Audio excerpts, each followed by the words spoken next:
প্রিয় দর্শক, জানিয়ে দেব আমাদের হাতে থাকা সর্বশেষ আপডেট আন্তর্জাতিক বাংলা খবর।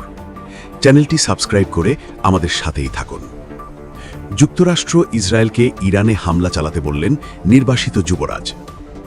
ব্যর্থ অভ্যুত্থান চেষ্টার পর এবার ইরানে সরাসরি সর্বাত্মক হামলা চালাতে যুক্তরাষ্ট্র ও ইসরায়েলের প্রতি প্রকাশ্য আহ্বান জানিয়েছেন ক্ষমতাচ্যুত শাহের ছেলে রেজা পাহলাভি। সাম্প্রতিক এক সাক্ষাৎকারে এই স্বঘোষিত যুবরাজ অত্যন্ত নগ্নভাবে নিজ দেশের ওপর সামরিক হামলার উস্কানি দেন। ফক্স নিউজকে দেওয়া ওই সাক্ষাৎকারে পাহলাভি দাবি করেন, ইরানের বর্তমান সরকারকে উৎখাত করতে হলে একটি চূড়ান্ত ও বিধ্বংসী সামরিক আঘাতের প্রয়োজন। এই হামলা আমেরিকা করবে নাকি ইসরায়েল, তা নিয়ে তার কোনো মাথা ব্যথা নেই বলে তিনি সাফ জানিয়ে দিয়েছেন। তার মতে, ইরানের সামরিক ও নিরাপত্তা সংস্থাগুলোকে লক্ষ্য করে বড় ধরনের অভিযান পরিচালনা করলেই কেবল পাশার দান উল্টে দেওয়া সম্ভব। গত বছরের জুন মাসে ইরানের ওপর 12 দিনের এক ভয়াবহ আগ্রাসন চালিয়েও যুক্তরাষ্ট্র ও ইসরায়েল দেশটিকে দমন করতে ব্যর্থ হয়। সেই যুদ্ধে ইরান শত শত মিসাইল ও ড্রোন দিয়ে অধিকৃত ভূখণ্ড এবং কাতারে অবস্থিত মার্কিন ঘাঁটিতে পাল্টা আঘাত হেনে নিজের শক্তিমত্তার জানান দিয়েছিল। ইরানি মুদ্রার মান নিয়ে ব্যবসায়ীদের শান্তিপূর্ণ বিক্ষোভকে পুঁজি করে বিশৃঙ্খলা সৃষ্টির অপচেষ্টা চালাচ্ছে অনেকেই। অভিযোগ রয়েছে, মোসাদ ও সিআইএর মদতপুষ্ট গোষ্ঠীকে ব্যবহার করে ইরানের নির্বাসিত যুবরাজ দেশে দাঙ্গা বাঁধানোর চেষ্টা করছেন।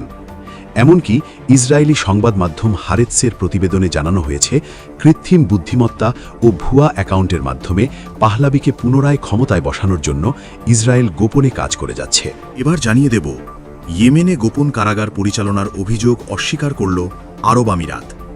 ইয়েমেনের দক্ষিণাঞ্চলে গোপন কারাগার পরিচালনার অভিযোগ প্রত্যাখ্যান করেছে সংযুক্ত আরব আমিরাত ইউএই। সৌদি আরব সমর্থিত ইয়েমেনি কর্মকর্তাদের এমন দাবির পর উপসাগরীয় শক্তিগুলোর মধ্যে টানাপড়ন আরও বেড়েছে, খবর বার্তা সংস্থা এএফপির। সংযুক্ত আরব আমিরাতের প্রতিরক্ষা মন্ত্রণালয়ের এক বিবৃতিতে বলা হয়েছে, এসব অভিযোগ ইচ্ছাকৃতভাবে সাজানো এবং সত্যকে উপেক্ষা করে রাজনৈতিক এজেন্ডা এগিয়ে নেওয়ার নির্লজ্জ চেষ্টা। সোমবার হাদ্রামাউত প্রদেশে আরব আমিরাত ও সৌদি সমর্থিত বাহিনীর মধ্যে সংঘর্ষের পর এসব অভিযোগ ওঠে। পরিস্থিতির জেরে ইয়েমেন থেকে অবশিষ্ট সেনা প্রত্যাহার করে নেয় আবুধাবি। উপসাগরীয় অঞ্চলের দুই বৃহৎ অর্থনীতি সৌদি আরব এবং সংযুক্ত আরব আমিরাত 2015 সালে ইরান সমর্থিত হুতি বিদ্রোহীদের বিরুদ্ধে লড়াইয়ে একজোট হয়। তবে পরবর্তীতে ইয়েমেনের দক্ষিণাঞ্চলে তারা ভিন্ন ভিন্ন পক্ষকে সমর্থন দিতে শুরু করে।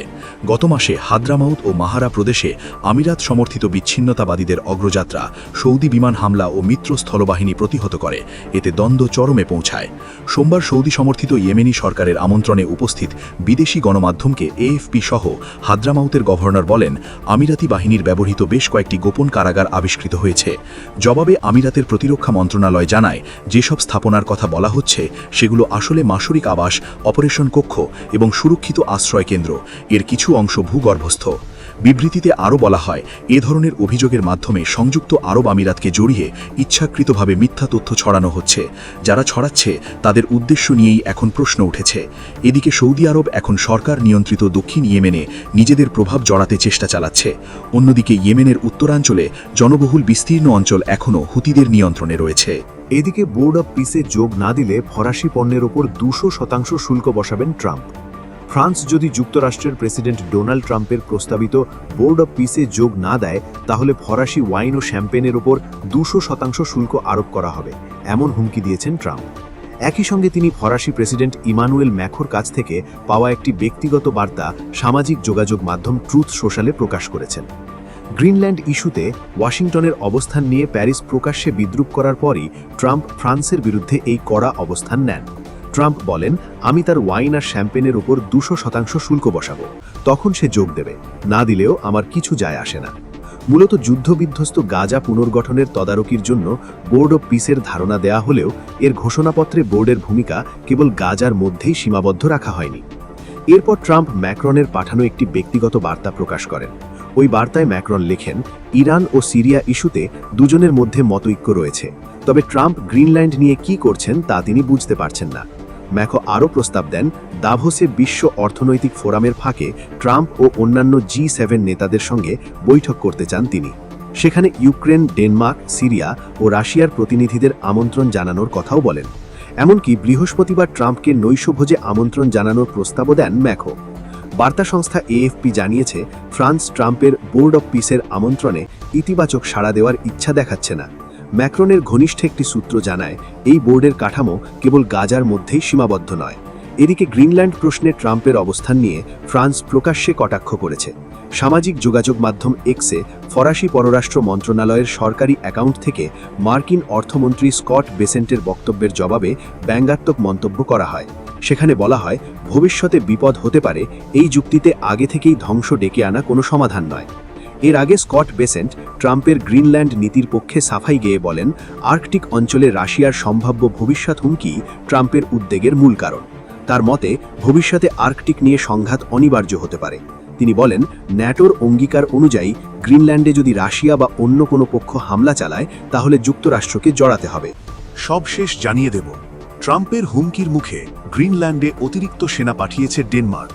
মার্কিন প্রেসিডেন্ট ডোনাল্ড ট্রাম্পের গ্রিনল্যান্ড দখলের হুমকির মুখে সেখানে অতিরিক্ত সেনা পাঠিয়েছে ডেনমার্ক। ডেনমার্কের স্বায়ত্তশাসিত বিশাল এই অঞ্চলটি দখলে অনড় ডোনাল্ড ট্রাম্প।